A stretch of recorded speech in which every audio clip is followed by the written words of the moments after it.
You are light and kindness, possibility and beauty enfleshed, the latest manifestation of the universe still in the making.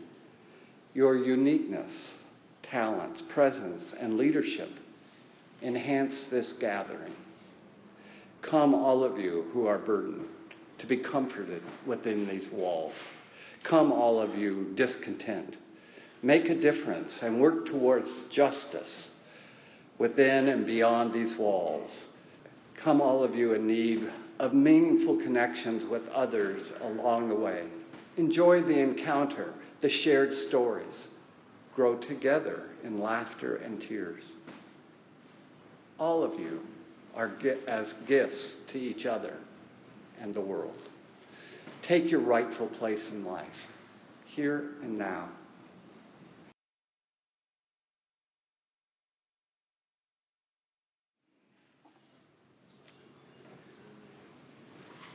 May Day is celebrated for a number of reasons.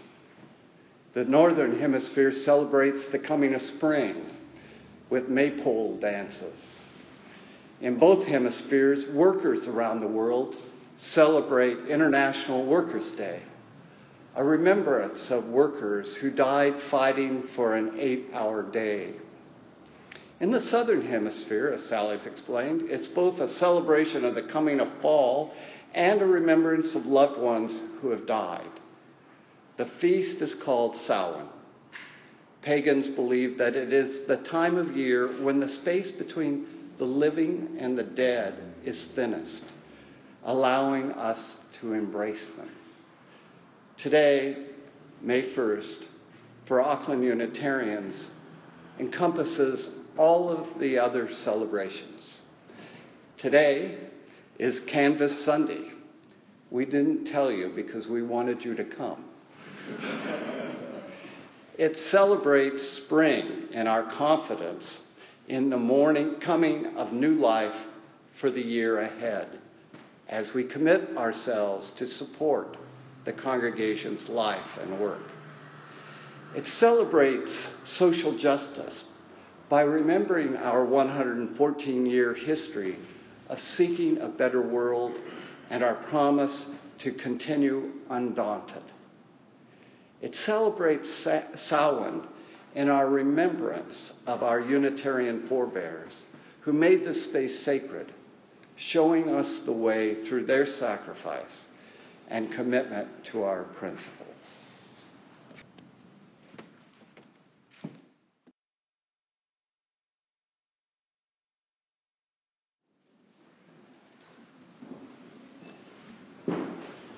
For those of you who are visiting, you may be wondering what the references were to competition. Last night, we had an uncanvassed dinner. We thought canvases aren't very much fun, so let's have a party. And we did party hard, and we had a quiz night. And it was so draining on the quiz mistress, my partner, that she's crook in bed this morning.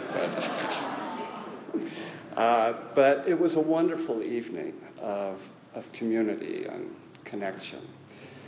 And it was an example of the title of this talk, being a dream, being the dream. Because what we saw last night is kind of what we've been aiming at. So let me tell you a story, a few stories. When I first came to New Zealand 11 years ago, I looked at the price of petrol. See, I've learned not to say gas. Petrol, and it was more for a liter than for a gallon from where I came from. And then I looked at the traffic in Auckland. And then I looked at the lack of parking. And while I thought I had made a great adventure by leaving the U.S. to come here, a bigger adventure was my decision to get a Vespa. I'd never ridden on a motorcycle or two-wheeled motorized vehicle of any kind. So I took lessons. And the first lesson they gave, I've never forgotten. It was So insightful, and I would never expect it. So when you're trying to go somewhere, don't steer. Look where you're going. Always keep your eye on where you're headed. And if you get distracted, that could be a problem. So when I'm going over the harbor bridge, I'm always looking straight ahead. So for me, that whole idea of keeping your eyes focused on where you're going is like having a dream. A dream is where we look while we travel through life. An example for me of how this works is when I was in university. It was back in the days when they required you to take physical education for 2 years. So I tried to find the least strenuous way I could do that. And I took trampoline for a year. And the first 2 quarters, they gave us simple little things to do. Jump up, jump back, make a somersault, that sort of thing. And they got ever more increasingly difficult. But to get out of trampoline, you had to do a routine. And the routine had to have 18 of these different things we'd been learning the previous year. Well, it turns out you can't make yourself go through all those routines. You kind of have to have the vision of it in your head and just go with it. And it was miraculous. I passed trampoline. It was wonderful. I would later get another example of that in my life. I was working in higher education. My career was moving up big time. And I had been accepted into a PhD program at George Washington University in organizational development. And I was looking forward to it. And then I invited the seminarian and his wife at our church to come to dinner. And of course, we just asked about how they'd gotten there and what their life was like and all that. And then the seminarian went in to help in the kitchen, cleaning up. And his wife turned to me and said, "Do you know, you just said, when you are a priest, not if you were a priest." I didn't say a thing. But somehow that scared the bejesus out of me. And so I tried to forget it. And for a month, though, it just kept turning. So finally, I looked up online what was involved, just so I could put it away. And the diocese sent me several pages. There were 28 steps just to get into seminary as a candidate for ministry. And I thought, well, that's impossible. I looked at them all. And then I thought about it, and there were a bunch of reasons, family reasons why it couldn't work, and financial reasons why it couldn't work. But finally I decided, well, the only thing to do is start the process and let one of these hurdles stop me. But each time a hurdle arose, it fell over, because I sure couldn't have jumped it. And now I'm here. Now, there are a lot of other things that happened in between that day and now. That was 35 years ago. But it's a focus. It's another example of the dream. We as a congregation have had that kind of movement through time. We have hoped and dreamed for what this place could be like. We remember how it might have been, how it was, both good and bad times, and we look forward to some idea of how it might work. Because dreams are not just individual. We can all each have a dream, but dreams are also corporate. And dreams aren't just for ourselves. We have dreams for our children and our grandchildren. We dream that they will live on a planet that might be given a chance to heal itself, that they will live in a peaceful and safe planet for all inhabitants. and that they will know the freedom to fulfill their dreams. Our dreams for our community. We dream for a place that New Zealand will become a place where kindness and compassion are paramount. That it will become a place where no one lives in poverty, especially our children. And I have dreams for this congregation. I hope many of you will share them. Sure, I hope we will keep growing, but that is not my dream. We will grow if we live out our principles. We will grow if we continue to be a welcoming and hospitable place for all who pass through these doors. It's not easy to come through those doors for the first time. My dream is that we will become known as a place for transformation, a place where people come to keep their eyes on where they are going while living in a world full of distractions. For if the world is to become more kind, more compassionate, more just, we must be more kind, more compassionate, more just. It is not a once and for all decision. It is a dream with many hurdles prepared to divert us from being fully human. It has to be something we choose today and choose again tomorrow and again the day after that. This is a place where we can come to be reminded of the dream and to support one another in achieving it. That is what this Sunday is about. To celebrate the dreams of our forebears that built this place physically and spiritually. To celebrate our dream of leaving our footprints for generations to follow the next 114 years. Our dreams are not just wishful thinking. We know we have to act to bring them to reality. And now I invite Jonathan to come forward to share the practicalities of doing that.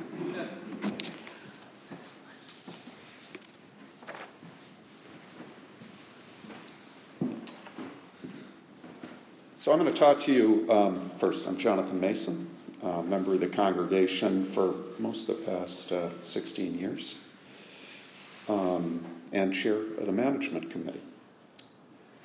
And I'm coming to you today to talk a bit about the state of the congregation and also the formal kickoff on the 2016-17 canvass. But before I actually go to the math around the canvass, apologize to the visitors. Today you'll get a better understanding of how a church works financially. So probably wasn't the first reason you came to visit this morning. But before I go there, like Clay, I thought I'd give a sort of a personal perspective on why I come to the Unitarian Church every Sunday. And the three reasons I come, and this is an echo of a talk I gave a year ago for the same reason, is that I find the people here are interesting. And second, that I'm challenged by the ideas that are presented here on Sunday. And finally, and happily, these are some overlap with Clay.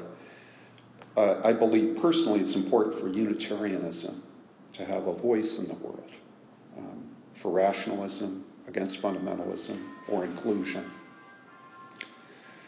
So let me explain my background in a bit more detail and why these ideas are important to me. First, the importance of having an interesting congregation. So for a bit of history for me, I'm part of a minority. There's a number of us here who have U.S. roots in the Unitarian movement.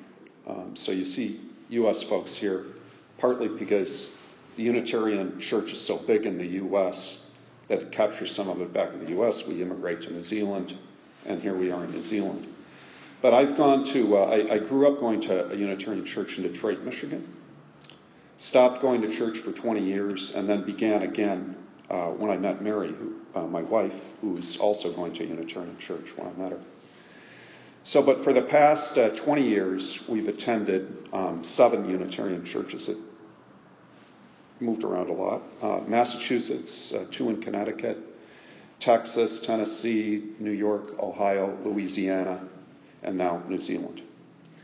And what was so helpful about the Unitarian churches is in moving around, you get to meet a really good set of people right off the bat. So it helped me quite a bit moving around as I did. And when you walk into a new Unitarian church, I found I instantly met interesting people who, importantly, it's great to meet different people in life, but you actually also want to meet people who are grappling with some of the same issues and coming at issues in the same way that you do. So it's been a very important part of my life and moving around, and now that we're sort of more settled, just watching the way the congregation's changed, getting to know the interesting people in the congregation has been a big part of our life. So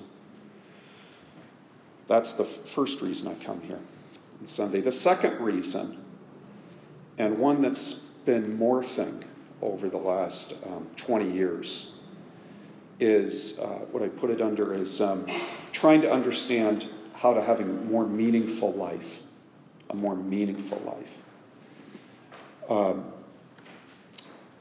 And there's 2 parts of the meaning. One part of the meaning is if we listen to Joys and Concerns this morning,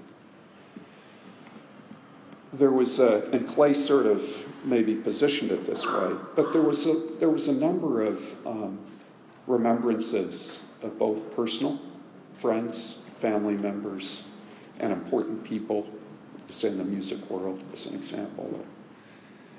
And in a fundamentalist Christian congregation, it's all part of this certainty of we're going to a better place. So this life is, here and then next. This is part of the road, entering one room, leaving one room, entering another. But as a rationalist, we don't have that certainty.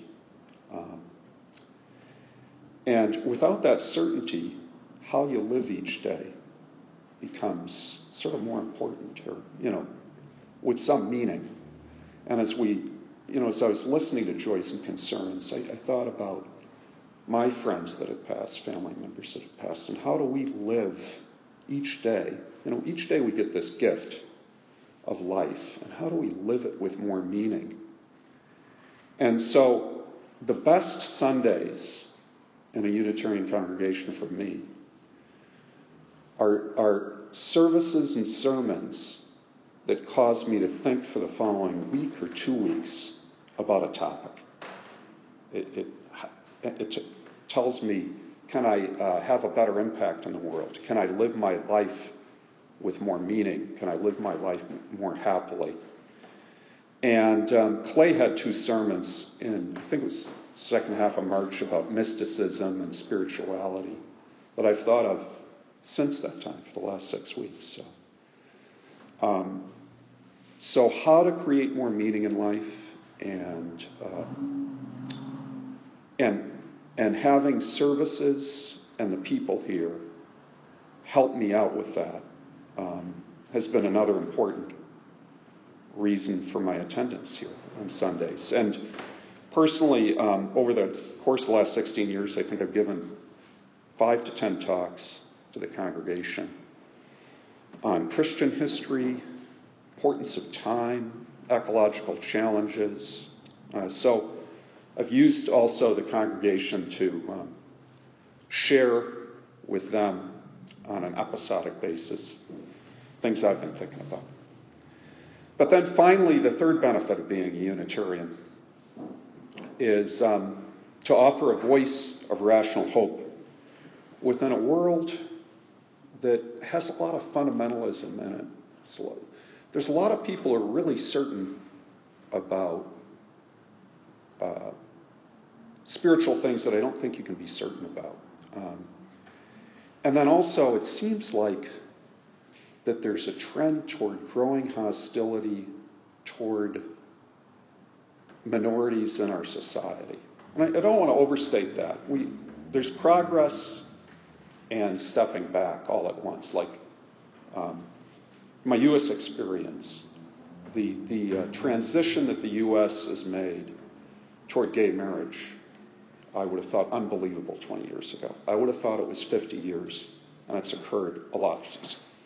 So you have that positive, but for those of us who've listened to Clay's talks on sort of what does Donald Trump mean to Unitarians and rationalists, there's a big Europe, the U.S., and we have to be sensitive here in New Zealand as well. There's just a growing hostility toward people who aren't like us. So we're part of the club. They're not part of the club. They don't deserve to be in the club. And Unitarians, I think, we're tolerant, we're rational, and in our best cases, I don't say that we don't occasionally fall into these pits, but we're inclusive. We have this openness and non-judgmentalist. We're non-judgmental toward people who have different ideas than us. That's the best of Unitarians. We can also, by the way, be very smug and arrogant. So we do have to be, also cognizant of that. Anyway, you've got my background, the reason I come: people, meaning of life, and to make the world a better place. So that then brings us to the dream ahead of us. As Clay alluded to, looking out ahead, the way you better drive a moped is to look at where you're going. Where are we going? We worked for 20 years to get a permanent minister. Clay's second anniversary is this September. But to keep a permanent minister, we have to give more. Give more money and give more time. That's sort of the summary. And I'll go into a little bit of the math. We need about $115,000 of cash to run the church each year. The big items of spend in that budget are the minister's salary, expenses that are about, call it $55,000 to $60,000 of our budget. And then building expense items like insurance, utilities, building repairs, education program, music program. That's about another $60,000 a year. So it's about half and half. Now, we currently have pledge income of $42,000, rental income of $10,000, fundraising income of $5,000, and we have outside reserves that earn interest for us. When we got Clay, we weren't able to fund it all ourselves, so we got the Mackey Trust. The Mackeys were an important early family for the church, and they set up a trust for Unitarians. So we have bridge funding from them that goes away after 5 years, and it sort of declines each year. So the summary is that because the Mackey contribution is going down, we need $11,000 more this year versus last year. If you do the math, $42,000 of pledge income, up 11. That's not a small percentage. That's a big percentage. It's not 5%. It's 20 to 25%. Now, that might seem like a big number, so how are we going to do that? But we noted at the celebration dinner last night, we have a lot of things going for us. We've grown our membership base by over 50%. So not 10%, not 20%, not 30%, 50%. Over the past year, from 42 to 60, we've just completed the largest series of renovations and interior improvements in recent memory. Upstairs bathroom, structural strengthening of the sanctuary floor, new emergency exits, fire code compliant stairs, and most importantly, new sound system. All in the last year. And that came because a lot of members put their time and energy and money into those improvements. So, looking ahead on the dream, Clay mentioned that it doesn't matter about the members. If we have the dream, the members will come. As a finance guy, we need more members. About 20 to 30 more members. We have another 2 to 3 years to do it. And it's great that we're already ahead of our goal on members. But now, so let me give you a little bit of the economics behind membership in the congregation. So the average member in the congregation gives $700. 10 units, membership units, could be a person or a family, over 1,000. And then the median is about $450. So the average is pulled up by a few membership units. Median's $450, and we need about $900 for the congregation expenses, as Terry explained last night. But I talk about pledge income. That's only part of what we need to run the congregation, and not everyone is in a financial position to give the average or even the minimum contribution that we ask for of $130. So I want to really reemphasize this point. I want to make it clear about what the financial goal is, but also say that there's a lot of things we have to do in life. We have to get up and work. We have to pay the bills. We have to pay taxes. We come here because we want to come here. We don't have to come here on Sunday morning. We don't have to give. It's voluntary, clearly. And so contributions can be of our time. It can be our money. A great congregation is made up of all sorts of people who give what they can. And they don't give more than they can give, but they give what they can. And just to give you a sense of the activities going on at church, just to remind us, and I'm just giving a subset of what we do, but there's a service committee that helps play with talks 50 times a year and runs January services here. We have 4 members a week who do hymn books, coffee and tea, flowers. We run a service auction each year, as Dave would know, is a bunch of work. We have monthly management committee meetings that 9 of us attend. We do a weekly newsletter. We have a church rental program Corrine runs, RE program. Terry does the church's financial books. So there's a lot of activities to allow the church to run. Real challenge. And for a modestly sized congregation, one of the big things about getting 20 to 30 more members is just to be able to run it a little better. Because the real threat is we get energized, we go and do something for the church, then we get burned out because it's just too much work, and we have too thin a layer of folks who have time and energy to do the things that I just mentioned. So by the way, today we have a bunch of management committee members here and Clay, and if you want to get more involved in time with the church, we're only too happy to talk to you about ways you could help us, non-monetary ways you could help us. But this is a congregation, as just if we think of what's happened over the past year, incredible generosity of spirit and time and energy. And on behalf of the congregation, to the congregation, thank you to everyone who gave time and money over the past year. So in closing, one of my personal loves is history. And so I look around at this building, 114 years old or 115 still, is the losing team on the 115. Still, a little argument with Clay on that. But I see all the people who made the church where we are today, helped in the past contribute, including, by the way, the beautiful new plaques that Jenny did. Took them down, refinished them. If you haven't noticed that, beautiful new plaques. But, we've had 5,000 to 6,000 Sunday sermons here. So you think about today, just think about 5,000. Right here in this church, Unitarian themes. And I'm honored to be part of that past tradition, and I'm excited to be part of our future.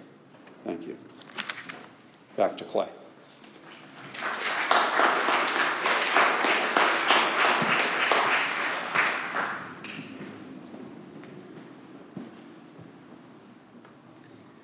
Thank you, Jonathan.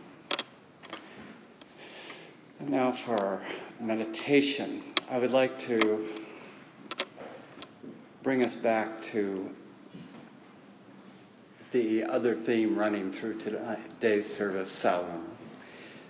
And I want to read a poem to you by Kathleen McTeague called "They Are Still With Us." In the struggles we choose for ourselves, in the ways we move forward in our lives and bring our world forward with us, it is right to remember the names of those who gave us strength in this choice of living. It is right to name the power of hard lives well lived. We share a history with those lives. We belong to the same motion. They too were strengthened by what had gone before. They too were drawn on by the vision of what might come to be. Those who lived before us, who struggled for justice and suffered injustice before us, have not melted into the dust and have not disappeared. They are still with us. The lives they lived hold us steady. Their words remind us and call us back to ourselves. Their courage and love evoke our own. We, the living, carry them with us. We are their voices, their hands, and their hearts. We take them with us, and with them choose the deeper path of living. I invite you to reflect on those in your past who are still with us.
On this May Day, let us remember that our love is our greatest purpose, and that accepting one another is the truest form of faithful living.